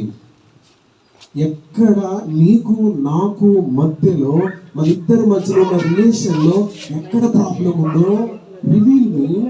I'm ready to edit my self. నా సమస్య చెప్పు ప్రభా, నేను సరి చేసుకోవడానికి సిద్ధంగా ఉన్నాను అంటే దేవుడు సమస్యను క్లియర్ చేస్తాడు. పట్టజాలనంత తెచ్చి నీ చేతులు పెట్టేస్తాడు. కొట్టగట్టిగా హల్లెలూయా, హల్లెలూయా. ఈ 40 రోజులు ముగింపు తర్వాత నీ కంటికి కనబడని, చెవికి వినబడని, నీవు కలలో కూడా ఊహించని కార్యాలను నువ్వు ఎదుర్కొనబోతున్నావు. హల్లెలూయా. ప్రభువు ఈ 2024 ముగింపు ఆశీర్వాదకరముగా నీ చేతులకి ఇవ్వబోతున్నాడు. మళ్ళీ చదువుదాం మూలవాక్యం. కొరింథీయులకు రాసిన పత్రిక, మొదటి పత్రిక 2వ అధ్యాయం 9వ వచనాన్ని మనం చదువుదాం. కొరింథీయులకు రాసిన మొదటి పత్రిక 2వ అధ్యాయం 9వ వచనాన్ని మనం చదువుదాం. ప్రియులరా, ఇన్ను గురించి దేవుడు తాను ప్రేమించిన వారి కొరకు ఏవి సిద్ధపరచనో అవి కంటికి ఎవరి కోసం? దేవుణ్ణి మొదటి మాటమ్మా, దేవుణ్ణి చెప్పండి. ఎవరిని? దేవుణ్ణి. ఇప్పుడు మీకు మీ పెద్దోడు అంటే బాగా ఇష్టం అనుకో, వాడి మాంసం కూర ఇష్టం అనుకో, తోళ్ళు కాళ్ళు వేస్తావు వాడికి. ఏం చేస్తాం? మంచి మంచి మొక్కలన్నీ ఏరి ముందే తీసి ఆడి సైజు కూర సెక్షన్ అక్కడ ఉండదు. లేకపోతే కిందంత కూర వేసి పైన అన్నం వేసి కనబడకుండా కొంచెం చారు కనబడేటట్టు కోసం ఆడు చెయ్యి పెట్టిన ప్రతిసారి మంచి మంచి మొక్కలు వస్తాయి. మా అమ్మక రేపు వాడే గుర్తేది లేదు, అది తెలియదు కదా.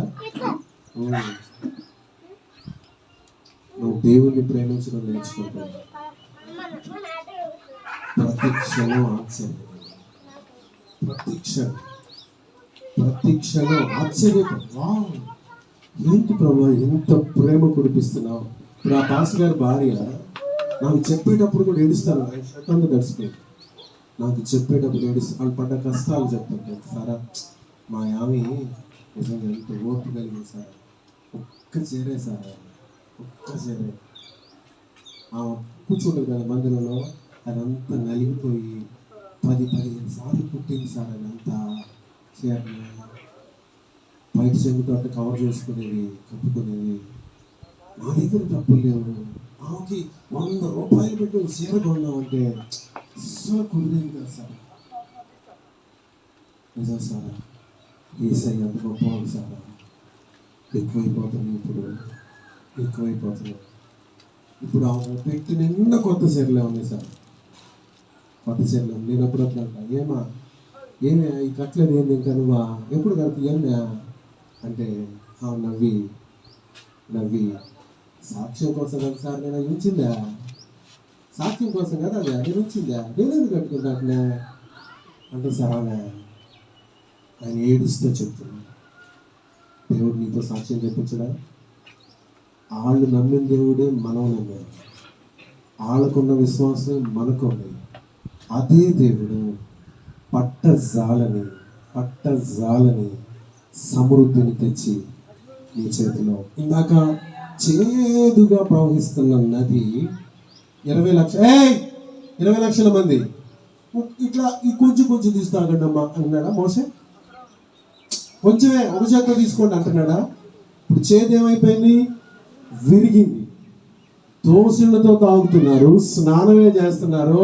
మరి మళ్ళీ దొరుకుతుందో లేదో ఇట్లాంటి అని డబ్బాలు నిండా పట్టి పెట్టారు. మారిందా? ఇంకా నది ప్రవహిస్తానే ఉంది. నీకోసం ఆయన శ్రేష్టమైన వాటిని ప్రతిరోజు నీకోసం ఏర్పాటు చేశాడు. భయపడకు, కృంగిపోకు, ఆయన వైపు చూడడం మానొద్దు. ఆయన నీ చేతిని పట్టుకొని ఆయన నడిపించబోతున్నాడు. ఈ ముగింపు సభ నీ కుటుంబాలకు ఆశీర్వాదకరంగా, నీ కన్నీళ్లను నాట్యముగా ఆయన మార్చబోతున్నాడు. మనిషి మన కన్నీళ్లు తుడిస్తే ఆగం, కానీ ప్రభు తుడిస్తే ఆ కన్నీళ్లకు కారణమైన పరిస్థితిని పరిష్కారం చేసేస్తాడు ఆయన. హల్లెలూయా.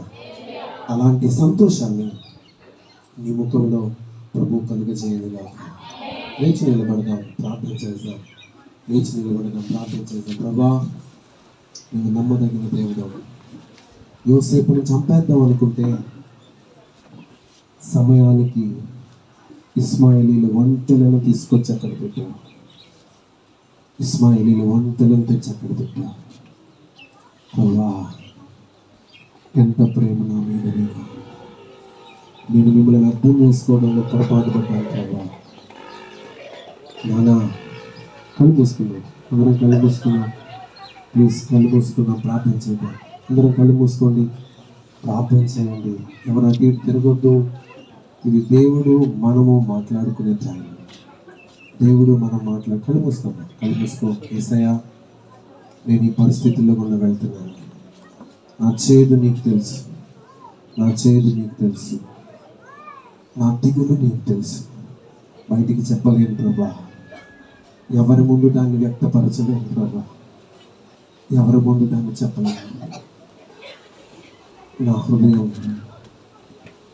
దుఃఖంతో నిండిపోయింది ప్రభా. నేను నవ్వి చాలా రోజులైంది ప్రభా.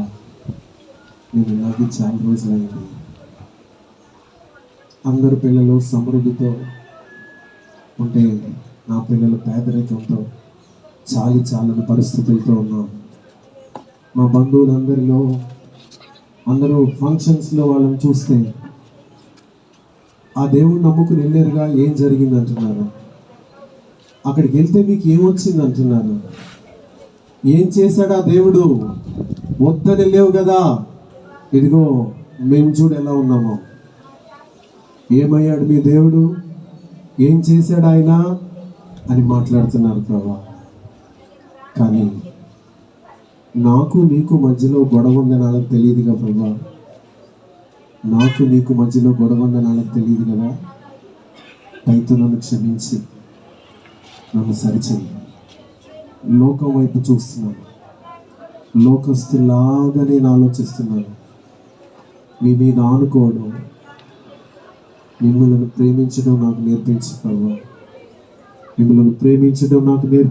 ఓ రిబా షాకా నా రాబాసి జబా రబా బాబా షందా రఖబా రబా. O fire holy ghost. ఓ షాబా రిబా బాబా బాబాసి జింద రిబ లోకమా సలాతరోషి రఖబారసి జిబ్బా హోషఖర్ మాతరోసి జుషుబో జబాంగా రికో సలాతరోసియా lahos potos zish karan darawasiara. కుమారి, నీకు వాగ్దానం చేశారంట కదా, అది నేను నెరవేర్పు జరిగించబోతున్నానని చెప్తున్నాడు ఆయన. విశ్వసించు, నీ వాగ్దానానికి నెరవేరే సమయం ఆసన్నమైందని చెప్తున్నాడు ఆయన. నీవు ఒంటరిగా ఏడవడాన్ని చూస్తున్నానని చెప్తున్నాడు ఆయన. ఓ శ్లూబుస్కా రిక్కద రుబాంగతగ శబందరమసి రిబాబాబా రబల హుసబల తరోషియా.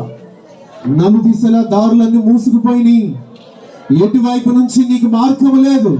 ఇదిగో ఇదిగో మూయబడిన దగ్గర ఆయన నూతనమైన దారిని నీ కొరకు తెరవబోతున్నానని చెప్తున్నాడు. విశ్వసించు. రిబాక షలతుబా సాదారా రిబాలా బాబా షందరకోసి రిబకోష బలకోసి కరబాసియా.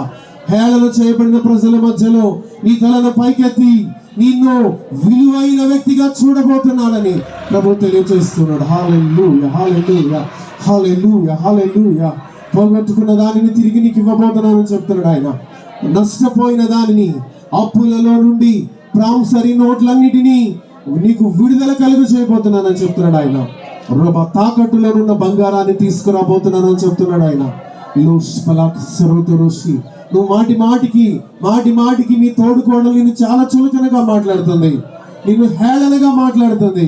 ఇదిగో ఆమెకు నీ ప్రార్థన అవసరమయ్యేటట్టు చేయబోతున్నానని చెప్తున్నాడు. నువ్వు ప్రార్థన చేస్తే ఆమెకు మేలు చేసే పరిస్థితిని తీసుకురాబోతున్నాడు ఆయన.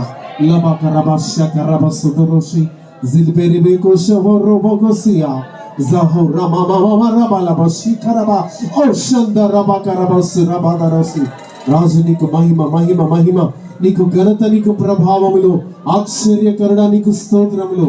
ఓ రబా షందల రాసియా. నీ బిడలలో సెటిల్ అవ్వలేదని, వాళ్ళు ప్రయోజకులు అవ్వలేదని దిగులు పడుతున్నావు. ప్రభు వారిని సెటిల్ చేయబోతున్నాడు. ఈ సభల తర్వాత వారి జీవితాలలో సెటిల్మెంట్ ప్రారంభించబోతున్నాడు ఆయన. ఓ షకరబాసులుకబో లజ్రబాందరమాసి కరేబాసియా. రాజా నీకు మహిమ, నీకు ఘనత, నీకు ప్రభావములు అర్పిస్తున్నాం. సర్వోన్నతుడా, ఆది సంభూతుడా, నీకే స్తుతులు, నీకు స్తోత్రాలు, వందనాలు చెల్లిస్తున్నాం. గనుడా, గొప్ప దేవా, మీకే వందనాలు నాయనా. నీతి సూర్యుడా, మీకు స్తోత్రాలు చెల్లిస్తున్నాం. మమ్మల్ని దాటిపోయే దేవుడు కాదు. అరచేతుల్లో చెక్కుకున్నావుగా ప్రభా, అరచేతుల్లో చెక్కుకున్నావు కదా.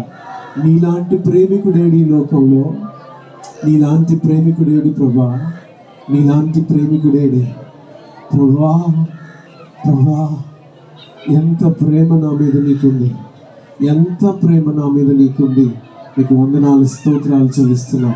గనుడవైన దేవా, నీకు స్తోత్రాలు, నీకు వందనాలు. నీ లేఖనం ద్వారా మాతో మాట్లాడుతున్నావు, మనల్ని ప్రోత్సహించడానికి ఇష్టపడుతున్నావు. నీకు స్తుతులు నాయన, నీకు వందనాలు చెల్లిస్తూ ఉన్నాం.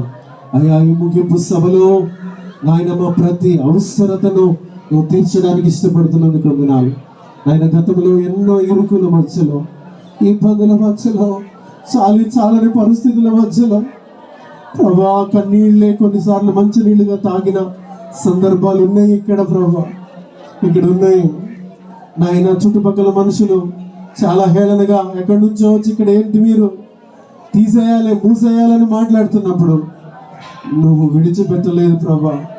కొంచెం కొంచెంగా మీరు వృద్ధి చేస్తానే వచ్చారు ప్రభా. ఇక్కడున్న ప్రజలు నరకానికి వెళ్ళిపోకూడదని, ఇక్కడున్న వాళ్ళు ఎవరు అగ్నిగుండానికి వెళ్ళొద్దని, ఇదిగో మీ దాసులను ప్రభా, యేసుబాబు గారిని, నాయన యేసుదయ్యమ్మ గారిని ఎప్పుడో ఇక్కడికి నడిపించి ఇదిగో వారి కుమారులతో ఇక్కడ మీరు పరిచర్య చేస్తున్నారు ప్రభా. ఇదిగో మీకు వందనాలు, స్తోత్రాలు. వారి గార్చిన కన్నీరు నాయన, వారు ఇక్కడ ఈ దుమ్ములో తిరిగాడిన పరిస్థితులు ప్రభా మీరు వ్యర్థం చేయలేదు ప్రభా. ఇదిగో ఇంత అభివృద్ధిని నాయన, ఇంత అభివృద్ధిని మేము కళ్ళతో చూస్తూ వస్తున్నాం. మీ కృపను గ్రహించండి, మీ దాసుల అవసరతలను తీర్చండి. ఆయన సంఘ బిడ్డల యొక్క ఇబ్బందులను మీరు తీర్చండి. ప్రభుదాసు గారిని మీరు వాడుకుంటున్నారు, మీకు స్తోత్రాలు ప్రభా. మీరు అప్పగించిన ఆత్మలను బట్టి, సంఘాలను బట్టి వందనాలు. అనేక ప్రాంతాలలో అనేక మంది సేవకులకు వాక్యం నేర్పించడానికి వాడుకుంటున్నారు. మీరు వారికి ఇచ్చిన పిలుపుని బట్టి, దర్శనాన్ని బట్టి మీకు వందనాలు. ఆయా మీ దాసులు హేబేలు గారిని, అమ్మగారిని, వారికి ఇచ్చిన కుమారులను మీరు వాడుకుంటున్నందుకు స్తోత్రాలు. కృపను చూపించండి. చేరి వచ్చిన బిడ్డలను అందరినీ కూడా పేరు పేరు వరుసల జ్ఞాపకం చేసుకునండి. మీ దాసులు ప్రభు యేసుబాబు గారికి కూడా మంచి ఆరోగ్యాన్ని దయచేయండి. ఆయన వయసు పెరుగుతూ ఉంది, శరీర బలహీనత లేకుండా చేయండి. కృపను అనుగ్రహించమని చేరువచ్చిన నీ బిడ్డలందరినీ కూడా పేరు పేరు వరుసను ఆశీర్వదించి దీవించి కృపతో నింపమని, కొనసాగబోతున్న విజ్ఞాపన ప్రార్థనను కూడా నీ చిత్తానుసారంగా జరిగించమని క్రీస్తు నామంలో ప్రార్థన చేసి వేడుకొనుచున్నాం పరలోకపు తండ్రి. ఆమేన్. ఆమేన్. కూర్చుందాం. మన ప్రార్థన ఇంకా కొనసాగుతుంది. దైవజనులు మన ముందుకు నడిపిస్తారు.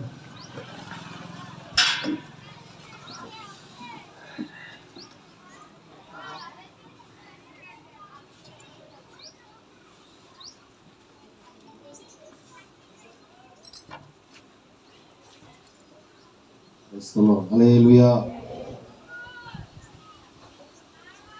ఇంతవరకు చక్కగా మన సందేశాన్ని సేవకులు సునీల గారికి చేస్తున్నాం.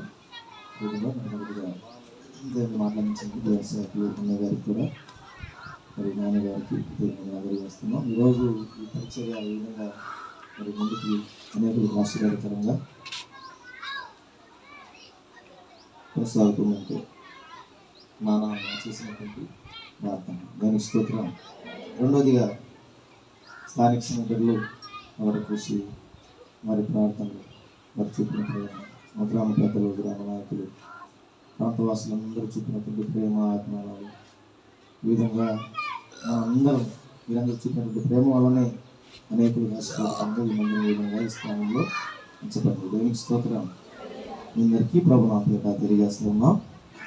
మంచిది.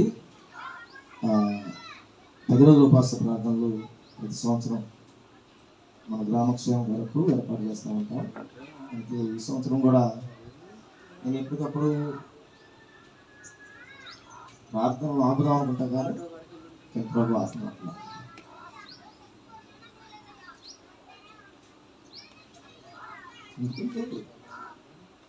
పరిస్థితులు అనుకూలంగా లేవు, సేవకులు ఇచ్చినప్పుడు ఇబ్బంది పెట్టకూడదని ఆలోచన.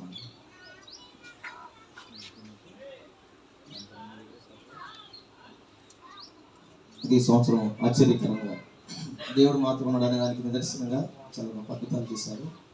దేవునికి స్తోత్రం. మున్పెన్నడూ జరిగిన రీతిలో ఈ సంవత్సరం ప్రభు ఘనంగా జరిగించారు. అక్క వాళ్ళు, చెల్లెమ్మలు, తమ్ముళ్ళు నన్ను వారు బలపరుస్తూ ఉన్నారు విశ్వాసంలో. నన్ను బట్టి చాలా ఆనందిస్తుంటాను. ప్రభు చూస్తున్నారు. పాస్టర్ గారు భయపడబాదని చెప్పారు. దేవునికి స్తోత్రం. ఈ సంవత్సరం 10 రోజులు అయిపోయేసరికి డబ్బులు లేవు, అంటే ఎస్పెషల్లీ కార్యక్రమానికి డబ్బులు లేవు. కానీ ఒకవైపున విశ్వాసం అనేది లోపల మెదులాడుతూ ఉంది. దేవుడు చెప్పినటువంటి ఆ వాగ్దానాలు చెరపట్టుకుని ఆయన కార్యం కొరకు ఎదురు చూస్తూ ఉన్నాం. ఎట్లా ఏం చేయాలి కుటుంబంతో చెప్పే సంవత్సరంతో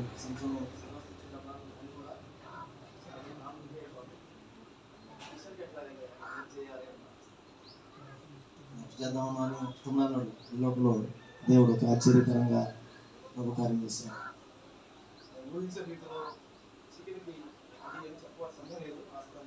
చేసిన కార్యం కనుక మీ ముందు ఉంచాలని నాకు అనిపిస్తూ ఉంది. చికెన్కి సుబ్బాయం గారి మా కుటుంబీకులు, మా కుమారుడు, మా వంతుగా సరే మా వంతుగా చేస్తానని చెప్పి చికెన్ ఇచ్చారు. చికెన్ ఇస్తాను కాదండి, మరి చికెన్ ఎట్లా సరే డబ్బులు కదా ఇంట్లో బాగా ఆలోచన చేస్తూ ఉంటాం. లోపల మరి శ్రీని గారి కుటుంబీకులు సార్మత్త వాళ్ళు సరుకులు ఎంతైనా సరే మా వంతుగా మేము పెట్టుకుంటామని వాళ్ళ ముందుకు రావడం జరిగింది. దేవుని స్తోత్రం. ఈ రైస్ విషయంలో రోసి గారి ఓనర్ గారు, మరి శ్రీని గారు ఎర్రాకుల అని పేరు చెప్పకూడదు, కానీ అసలు మేము ఊహించలేదన్నమాట. మేము అనుకున్నది ఒకటి, జరిగింది ఒకటి. అట్లా మన గ్రామ ప్రజలు చాలామంది, అన్నయ్య గారు, సంఘ బిడ్డలు చాలామంది కొరత లేకుండా అందరూ దేవుని పని విషయంలో సహకరించారు. మీ అందరికీ అందరికీ పేరు పేరు వందనాలు తెలియజేస్తున్నాం. ప్రతిరోజు 3 పూటల తెల్లవారుజామున, మధ్యాహ్నం, సాయంకాలం జరుగుతున్నటువంటి ప్రార్థనలు మీరందరూ కలుస్తున్నారు. మన ప్రార్థన విని తెల్లవారుజాము 4 గంటల నుంచి 6 గంటల వరకు, 10 గంటల నుంచి 3 గంటల వరకు. నేను ఎప్పుడు కూడా ఊహించలా 10 గంటల నుంచి 3 గంటల వరకు ఇది ఎందుకు పెట్టారా బాబా, ప్రార్థన చేసి ఉంటారా, ఎట్లా కవర్ చేయాలి అనుకుంటా నేను అనుకున్నా. కానీ ఫస్ట్ నేను ఇక్కడ లేను, వేరే పని మీద ఎలా వచ్చింది, బాబు పని మీద. చెల్లెళ్ళు చెప్పారు, అన్న 3 గంటలు కూడా మా సమయం సరిపోవాలి, ఎట్లా చేశారమ్మా అని చెప్పాను. తర్వాత 2వ రోజు వచ్చి నేను చూస్తే నాకు అర్థమైంది. 3 గంటల దాకా 3 గంటల వరకు ప్రార్థన చేసినా కూడా ఇంకా ప్రార్థన చేసేవాళ్ళు ఉన్నారు. అంతగా దేవుడు విజ్ఞాపనం చేసేటువంటి ఆత్మను దేవుడు ఇక్కడ విడుదల చేశారు. దేవునికి స్తోత్రం. ఈ ప్రయాస అంతా ఎందుకంటే, ఈ బాధ అంతా ఎందుకంటే, ఉద్యోగాలు చేసుకోకుండా ఈ కష్టాలు ఎందుకంటే మన గ్రామ ప్రజలు క్షేమంగా ఉండాలి, అందరూ మార్పు పొందాలి, సత్యదేవుడికి తిరగాలి, నిత్యరాజ్యానికి చేర్చబడినటువంటి చిన్న ఆలోచన. దేవునికి స్తోత్రం. ఈ ఆలోచన ప్రభు జ్ఞాపకం చేసుకొని ఇంతవరకు ముందుకు నడిపించారు.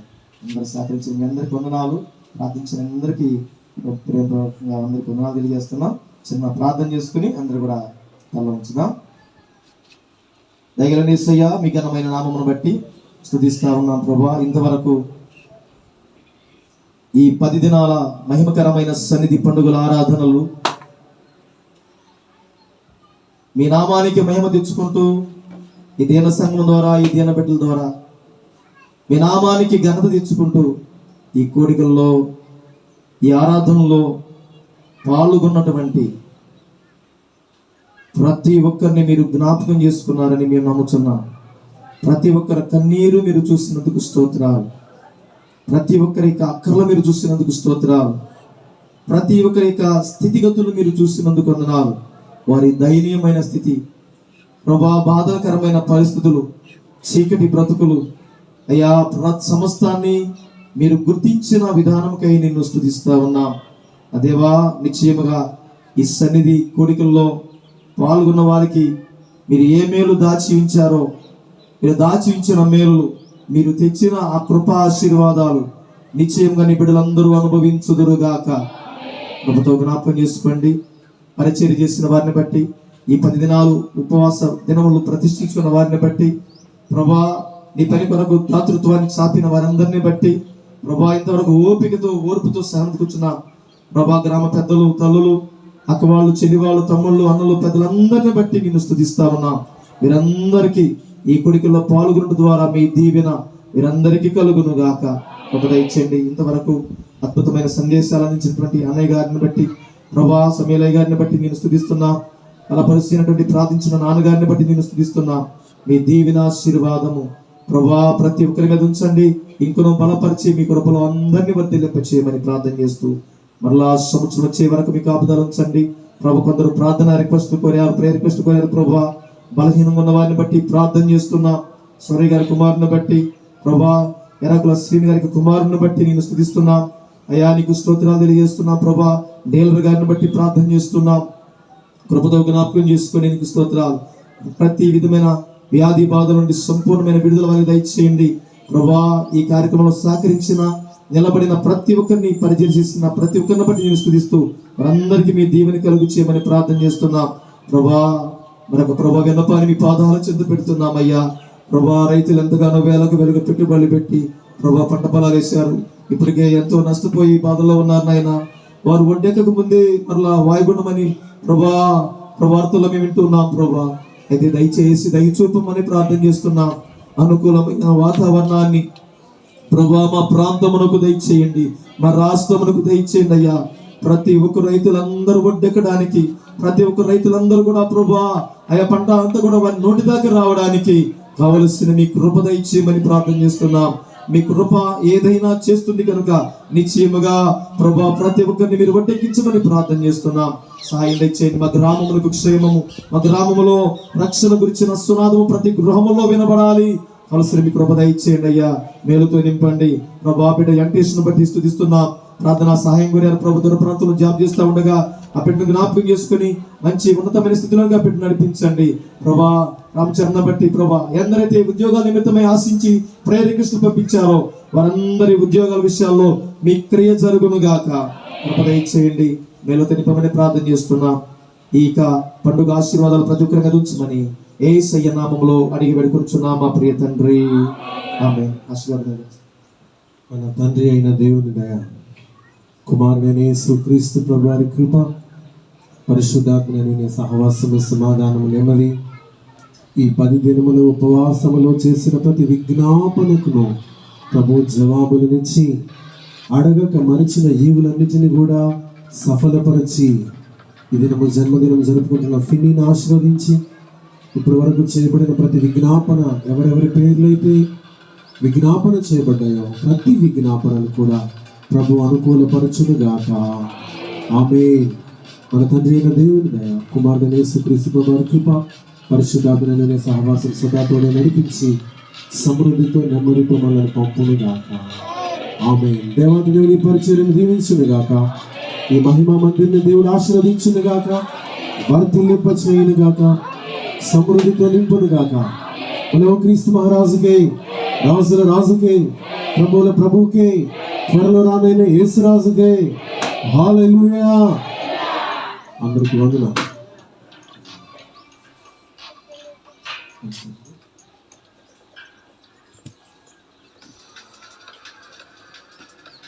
దయచేసి అందరూ విలేజ్లో పాల్గొని దేవుని సేవకులు ప్రార్థన చేయడానికి ముందున్నారు.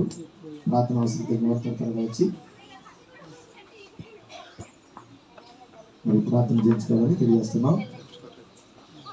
భోజన కార్యక్రమం ఆల్రెడీ ప్రారంభించబడింది. ఇప్పట్లో చర్చి ముందు భాగంలో స్థలంలో భోజనం